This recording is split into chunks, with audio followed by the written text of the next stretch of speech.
आज हम बात करेंगे योना नबी के बारे में। बाइबल का वो प्रचारक जिसकी कहानी लोग भूल गए हैं। ये वीडियो आज आपके लिए है। अगर आपको लगता है कि प्रचारक केवल चमत्कार करते थे और हमेशा खुश रहते थे तो भूल जाओ। योना नबी की ज़िंदगी में बहुत दर्द था और बहुत सारा सबक भी। हम हर पल को देखेंगे। उसका वो मिशन जो नामुमकिन था, वो जहाज़ डूबते डूबते बचा, वो मछली जिसने उसे निगल लिया। लेकिन सवाल ये है, आखिर योना नबी भाग क्यों रहा था और उसकी कहानी हमें क्या सिखाती है। तैयार हो जाइए, क्योंकि ये कहानी आपको हैरान कर देगी और आपकी ज़िंदगी को भी पीछे छोड़ देगी। आइए शुरू करते हैं। तो दोस्तों, कहानी शुरू होती है बहुत पुराने समय से, लगभग तो 2800 साल पहले, जब इज़राइली एक छोटा सा रूप था। वहाँ एक आदमी था, योना नबी। बाइबल की किताब योना में उसका ज़िक्र है। योना नबी कोई राजा नहीं था, वह एक साधारण इंसान था जिसे ऊपर वाले ने एक ख़ास काम दिया और उसे एक आवाज़ आई, योना नबी उठ और नीनवे शहर को जा। वहाँ के लोग भटक रहे हैं, उन्हें बता अगर वो नहीं सुधरे तो सब कुछ ख़त्म हो जाएगा। अब नीनवे कोई छोटा मोटा गांव नहीं था, ये उस वक्त का सबसे बड़ा शहर था, सीरिया की राजधानी थी। वहाँ के लोग बहुत कठोर थे और कुछ लोग कहते हैं कि वो अपनी दुश्मन की खोपड़ियों से मीनारें बनाते थे। सोचो, ऐसे लोगों के पास जाना कितना डरावना रहा होगा। लेकिन योना नबी ने क्या किया? उसने सोचा, नहीं भाई, मैं ये नहीं कर सकता। ऊपर वाले से बहस करने की हिम्मत उसमें नहीं थी। तो उसने दूसरा रास्ता निकाला और वो वहाँ से भागा और वहाँ अपने घर से निकला और सीधा बंदरगाह पे चला गया। वहाँ एक जहाज़ खड़ा था जो तरसीस को जा रहा था और नीनवे से बिल्कुल विपरीत दिशा में। और ये उन्होंने सोचा, अगर मैं बहुत दूर चला गया तो शायद ऊपर वाला मुझे भूल जाए। उसने जहाज़ का किराया दिया, शायद अपनी सारी जमा पूंजी खर्च कर दी और चढ़ गया जहाज़ में। जहाज़ चल पड़ा, समुद्र की लहरें शांत थी। योना नबी नीचे जहाज़ के कोने में जा बैठा और उसे लगा कि बस अब मैं आज़ाद हूँ। मगर मेरे प्रिय ऊपर वालों से कौन भाग सकता है। जैसे ये जहाज़ समुद्र के बीच में पहुँचा, अचानक मौसम बदल गया।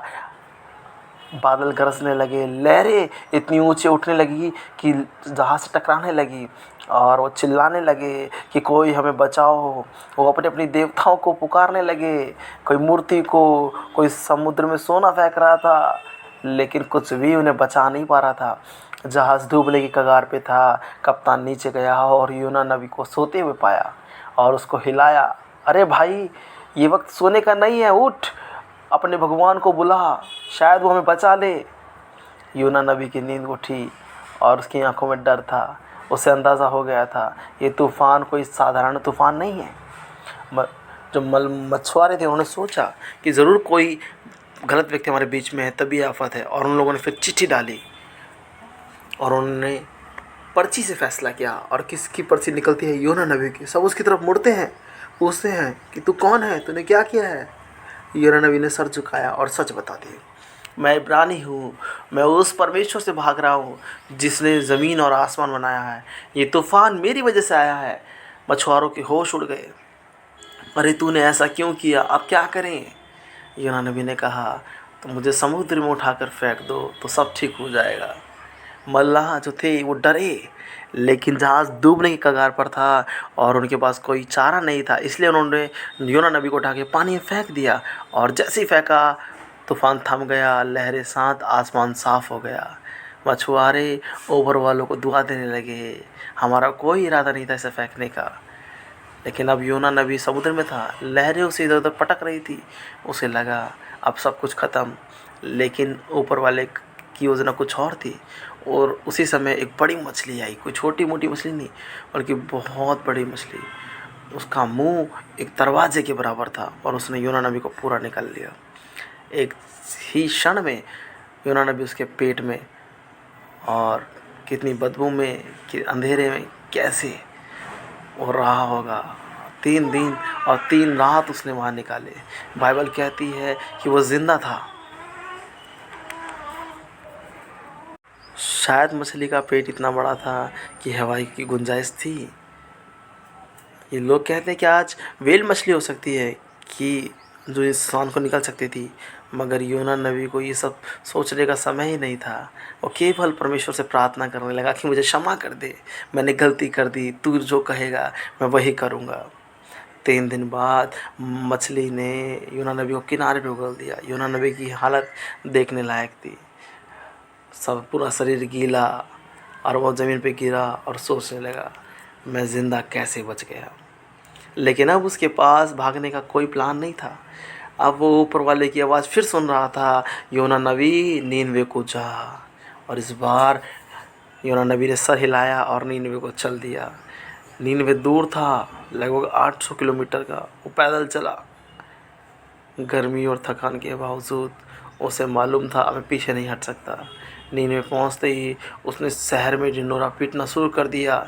40 दिन बाकी है, अगर तुम लोग नहीं बदले तो ये शहर नष्ट हो जाएगा। उसकी आवाज़ गूंज रही थी। नीनवे के लोग तो पहले हंसे, उसकी हंसी उड़ाई और कहने लगे कौन पागल आ गया। मगर योना नबी की बातों में कुछ था। उसने कहा तुम्हारी बुराई आसमान तक पहुंच गई है, तुम्हारे बुरे काम सब बंद करो। धीरे धीरे लोग उसे सुनने लगे, बच्चे बूढ़े जवान सब उसकी बातों से डर गए। और फिर क्या, नीनवे के राजा तक खबर पहुंच गई। उसने अपने सिंहासन से उतरा और उसने पछतावे का तरीका किया। उसने ऐलान किया कि सभी लोग उपवास करें। और हुआ भी वही।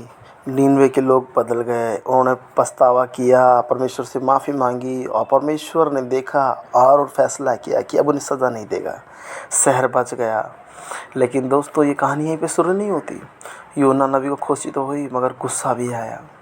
वो ऊपर वाले से बोलने लगा, मैं जानता था तू ऐसा ही करेगा, तू इतना दयालु है कि इन बुरे लोगों को भी तू माफ़ कर देगा, इसलिए मैं भागा था। अब मेरी बात का क्या मतलब रह गया, अब मुझे मरने दे।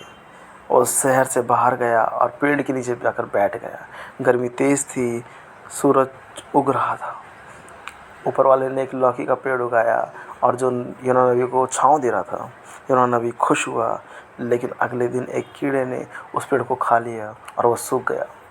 योना नबी फिर गुस्सा हो गया, ये क्या मजाक है। ऊपर वाले ने कहा, योना नबी, तुझे एक पेड़ के लिए इतना दुख लग रहा है जो तूने नहीं उगाया, फिर नीनवे के लाखों लोगों के लिए मुझे दुख क्यों नहीं होगा, वो मेरे बनाए हुए हैं। तो दोस्तों, योना नबी की कहानी हमें यह सिखाती है कि पहला, आप अपने मकसद से कितना ही भागो वो आपको ढूंढ ही लेगा। दूसरा, जो लोग गलत रास्ते पर हैं उनके लिए भी उम्मीद होती है, बस उन्हें एक मौका चाहिए। और तीसरा, ऊपर वाला हमसे ज़्यादा दयालु है जितना हम सोचते हैं। योना नबी कोई हीरो नहीं था। वो डरता था, गुस्सा भी करता था, शिकायत भी करता था, फिर भी उसने एक पूरा शहर बदल दिया। क्या तुम्हारी ज़िंदगी में भी कोई ऐसा काम है जिससे तुम भाग रहे हो? सोचो ज़रा। हालेलुया।